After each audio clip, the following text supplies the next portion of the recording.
Yeah. And I used to talk with a lot of journalists every time a new list would come out of the top 10 advisors, top 100 advisors, whatever it was. The list was always based entirely on assets under management. And I would reach out to them via Twitter or send them an email and just keep trying to hammer home this point that the number of assets under management is not an indicator of whether you're a good advisor. So having something like actually being able to say, how many goals under management do you have? And maybe how many goals have you helped clients achieve over the last 12 months? Because it could be going on a vacation. It could be getting a surgery. It could be, quitting a job, starting a business. There are so many things that happen. And that's really what financial planning to me is about, is that helping clients first figure out what their goals are, because they generally don't know, and then helping them accomplish it.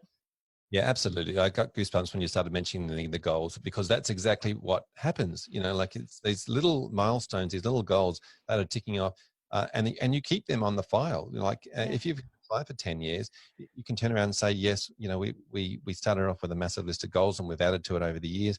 We've helped you achieve 72 of life goals and aspirations. It could have been going to a concert in another country, or doing just these things along the way. It's not just about you have one goal, that's to retire. Well, that's not true, Yes. because actually once you've retired, then you need to have more goals as well. You need Uh-huh. to have all these additional goals. And there's some really interesting research around the idea of goals when you think about once you've achieved the goals. And this is really prominent in sports people when they win their gold medal, or they get to the final and win the grand final.